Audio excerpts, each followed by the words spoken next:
Assalamualaikum warahmatullahi wabarakatuh.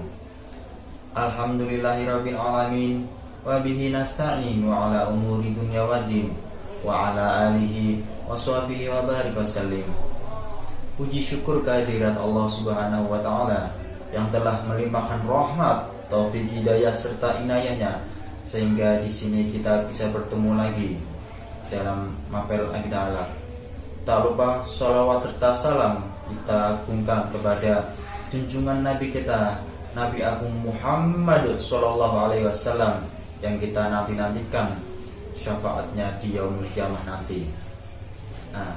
Perkenalkan, nama saya Alfian Zulfikar. Saya dari kelas PAI A2 semester 5, NIM 18106011122. Nah, di sini saya akan memperlihatkan bagaimana pengajaran terhadap kelas MTS kelas 8 semester 2 pada mapel Aqidah Alaq untuk menunjang tugas mapel Aqidah Alaq. Di sini saya akan memberikan materi tentang khalifah dan kisah-kisahnya dari sahabat Abu Bakar As-Siddiq yang sangat terkenal dan disanjung dari kalangan sahabat. Mari langsung saja kita simak videonya berikut dari ini.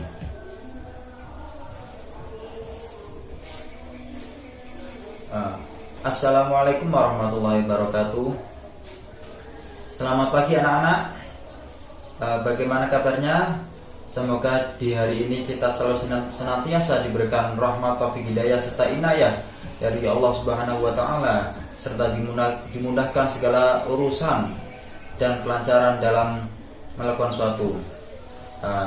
Pada kali ini anak-anak kita akan belajar tentang kisah-kisah Sayyidina Abu Bakar As-Siddiq yang dimana pada ini kita yang dimana kisah-kisahnya itu sangat kita teladani, yang perlu kita contoh dan kita amalkan di kehidupan sehari-hari.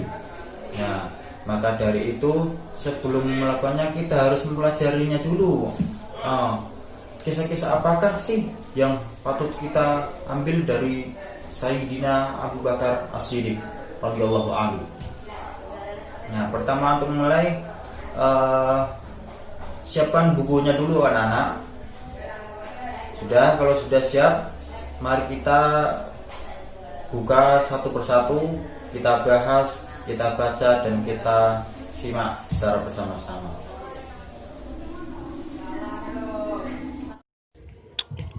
Baiklah anak-anak, mari kita langsung saja dilihat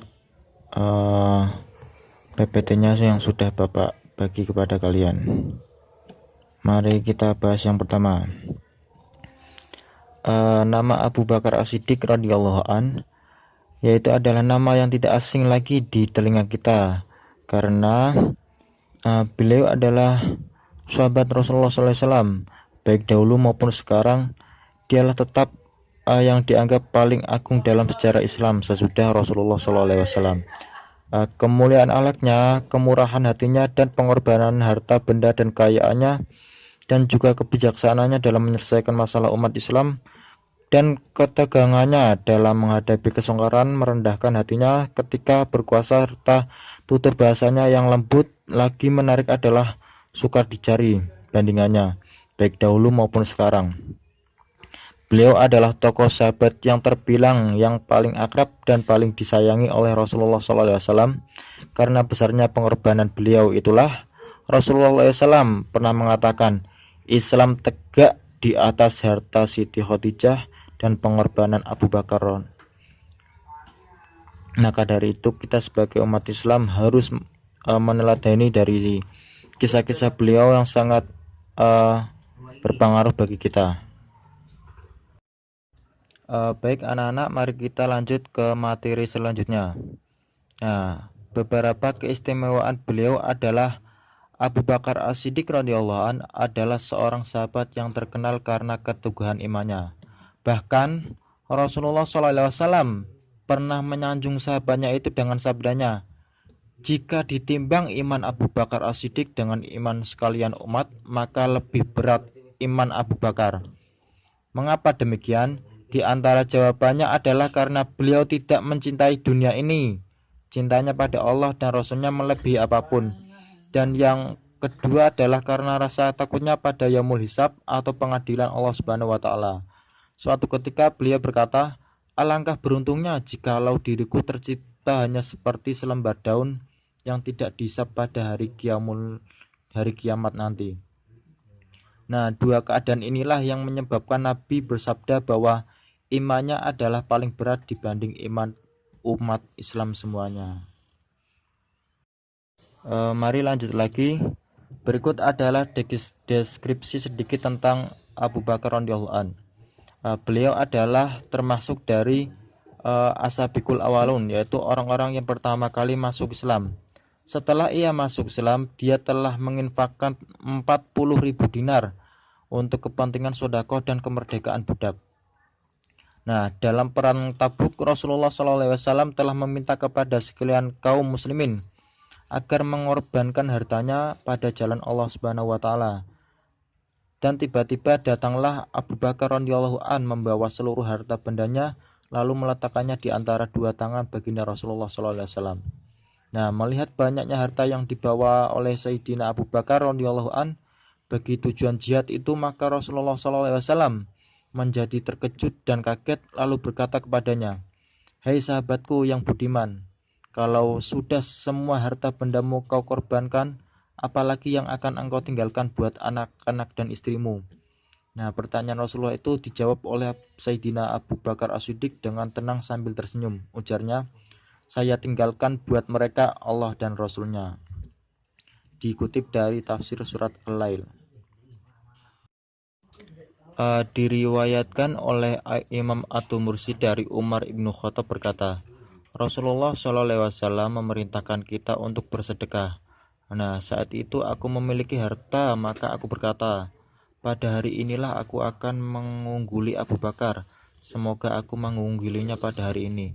Maka aku pun mengambil setengah hartaku. Maka Rasulullah SAW bersabda, apa yang engkau tinggalkan untuk keluargamu? Aku menjawab, sejumlah yang aku sedekahkan 50%. Lalu Abu Bakar datang dengan membawa seluruh hartanya dan Rasulullah SAW bersabda, wahai Abu Bakar, apa yang kamu tinggalkan untuk keluargamu? Lalu Abu Bakar menjawab, aku meninggalkan Allah dan Rasulnya. Lalu Umar berkata, demi Allah, aku tidak mengungguli Abu Bakar dalam kebaikan untuk selamanya. Dikutip dari hadis Sunan At-Tirmidzi nomor 3675. Diriwayatkan juga oleh Imam At-Tirmidzi dari hadis Anas bahwa Nabi Muhammad SAW bersabda kepada Abu Bakar dan Umar, dua orang ini adalah pemimpin para penghuni surga yang dewasa, baik generasi yang terdahulu ataupun generasi yang akan datang, kecuali para nabi dan rasul. Nah, Imam Bukhari radhiyallahu membuat bab di dalam kitab Fadail Ashabah Fathul Bari juz 7 halaman 15 dengan judul bab sabda Nabi Shallallahu alaihi wasallam, yaitu tutuplah pintu-pintu di dinding masjid kecuali pintu Abu Bakar. Imam Bukhari berkata dari Abu Sa'id Al-Khudri radhiyallahu an, beliau berkata, Rasulullah sallallahu alaihi wasallam berkhutbah kepada para sahabat, sesungguhnya Allah memberikan tawaran kepada seorang hamba antara dunia dengan apa yang ada di isinya. Ternyata hamba itu lebih memilih apa yang ada di sisi Allah Subhanahu wa taala. Nah, dari hadis di atas kita dapat menyimpulkan dan mengambil ibrah. Yang pertama yaitu keistimewaan yang sangat jelas pada diri Abu Bakar As-Siddiq radhiyallahu an yang tidak ditandingi oleh siapapun di antaranya para sahabat. Hal itu disebabkan beliau berhak mendapatkan predikat Khalil, kekasih terdekat bagi Nabi Shallallahu alaihi wasallam, kalaulah bukan karena faktor penghalang yang disebutkan oleh Nabi di atas. Yang kedua yaitu Abu Bakar radhiyallahu an mengetahui bahwa seorang hamba yang diberikan tawaran tersebut adalah Nabi Shallallahu alaihi wasallam. Maka oleh sebab itu beliau pun menangis karena sedih akan terpisah dengannya. Keputusannya wahyu dan akibat lain yang akan muncul setelahnya. Yang ketiga yaitu para ulama itu memiliki pemahaman yang bertingkat-tingkat. Setiap orang yang lebih tinggi pemahamannya, maka ia layak untuk disebut sebagai a'lam, orang yang lebih tahu. Yang keempat, hadis ini mengandung motivasi untuk lebih memilih pahala akhirat daripada perkara-perkara dunia. Dilihat dari kutipan kitab Fathul Bahri, juz 7 halaman 19. Yang kelima yaitu hendaklah seorang berterima kasih kepada orang lain yang telah berbuat baik kepadanya dan menyebutkan keutamaannya. Lihat kitab Fathul Bari juz 7 halaman 19. Nah, dari situ kita pun bisa menarik kesimpulan bahwa dakwah Rasulullah SAW berjalan dengan bantuan dan dukungan para sahabatnya. Beliau dengan kedudukan beliau yang sangat agung tidaklah berdakwah sendirian. Terbukti dari pengakuan beliau terhadap jasa-jasa Abu Bakar yang sangat besar kepadanya. Tentu saja yang beliau maksud bukan semata-mata bantuan Abu Bakar untuk kepentingan pribadi beliau, akan tetapi demi kemaslahatan umat yang itu tak lain adalah dalam rangka dakwah berjihad di jalan Allah Subhanahu wa ta'ala.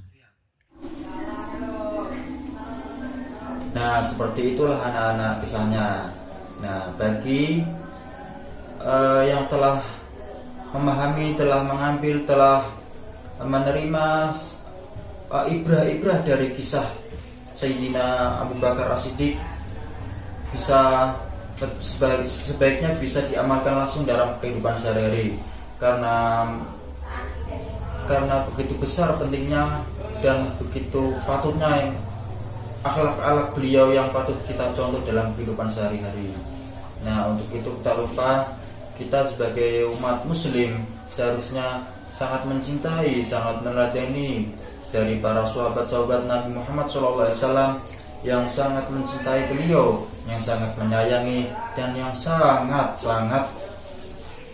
setia terhadap beliau. Untuk itu tak lupa kita sebagai umat muslim selalu memberikan doa dan rasa hormat kepada beliau-beliau yang telah mengajarkan kita, mencontohkan kita dan mendidik kita sebagai manusia yang berakhlak dan berinsan yang baik, sebagaimana yang telah dicontohkan dari para beliau-beliau. Sekian dari saya. Apabila ada salah dan tutur kata yang tidak berkenan di hati kalian, saya mengucapkan mohon maaf sebesar-besarnya. Dari saya mengambilkan diri. Wassalamualaikum warahmatullahi wabarakatuh.